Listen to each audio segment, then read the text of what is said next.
Assalamualaikum warahmatullahi wabarakatuh. Perkenalkan, nama saya Malia Novitasari dari kelas 1B PGSD, nomor NIM 20011000056.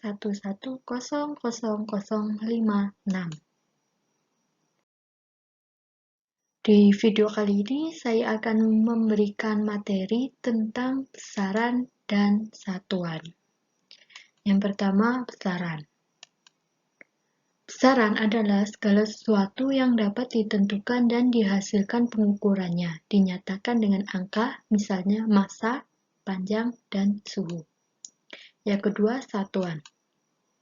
Satuan adalah suatu pembanding atau patokan dalam melakukan pengukuran terhadap satu besaran. Yang ketiga, dimensi. Dimensi adalah suatu cara besaran yang tersusun atas beberapa besaran pokok.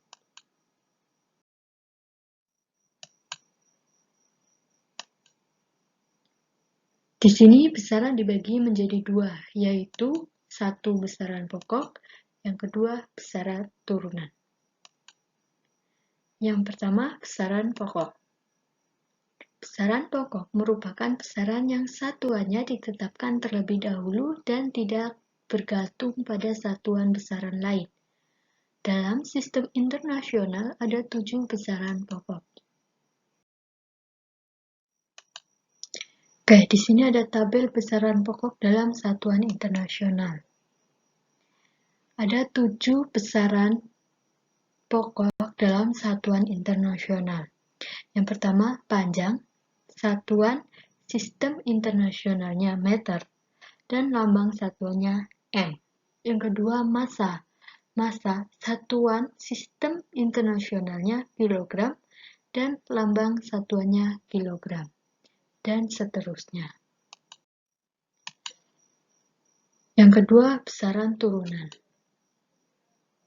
Besaran turunan adalah besaran yang satuannya diturunkan dari satuan besaran pokok. Oke, di sini ada 7 besaran juga, sama seperti besaran pokok.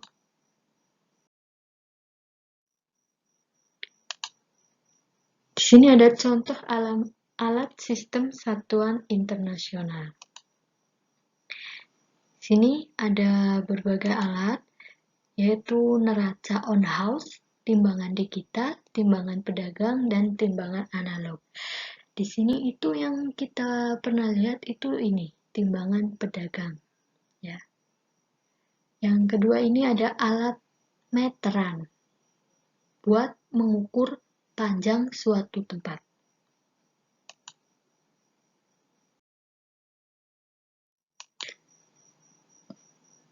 Pengukuran.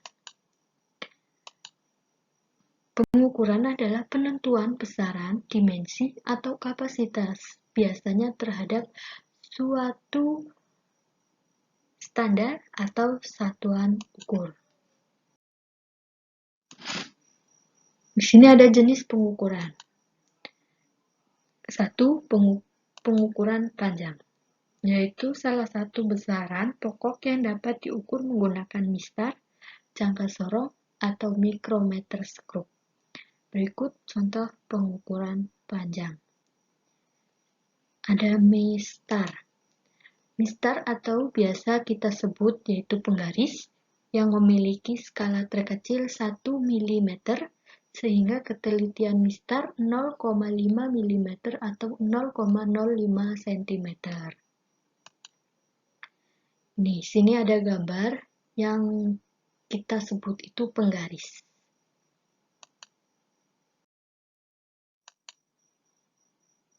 Yang kedua, jangka sorong. Jangka sorong memiliki 0,1 mm atau 0,01 cm. Dengan demikian, jangka sorong memiliki ketelitian lebih baik daripada mistar. Di sini ada contohnya. Ini contoh gambar jangka sorong. C, yang ketiga, mikrometer skrup. Mikrometer skrup memiliki ketelitian lebih baik daripada dua alat sebelumnya, yaitu 0,01 mm. Alat ini biasa digunakan untuk mengukur diameter kawat, ketebalan kertas, dan benda-benda kecil lainnya. Yang kedua ada pengukuran massa. Massa merupakan salah satu besaran pokok yang bisa diukur menggunakan timbangan atau neraca. Di sini ada contoh alat neraca atau timbangan. Ini adalah timbangan digital yang pernah kita lihat. Yang ketiga, pengukuran arus tegangan listrik. Alat untuk mengukur arus listrik disebut amperemeter, sedangkan mengukur tegangan listrik disebut voltmeter. Adapun contoh gambar alatnya adalah sebagai berikut. Ini adalah gambar alat pengukur arus tegangan listrik. Yang keempat, pengukuran waktu. Alat yang biasa digunakan untuk mengukur waktu adalah stopwatch. Yang biasa kita lihat ini stopwatch. Oke.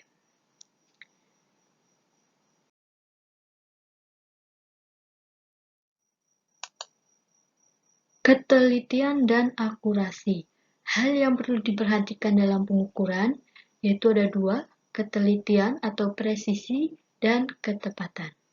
Di ketelitian ini menunjukkan derajat kepastian hasil suatu pengukuran.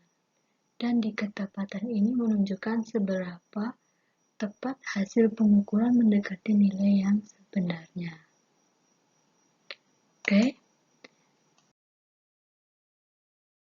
Di video kali ini cukup. Semoga bermanfaat. Terima kasih. Wassalamualaikum warahmatullahi wabarakatuh.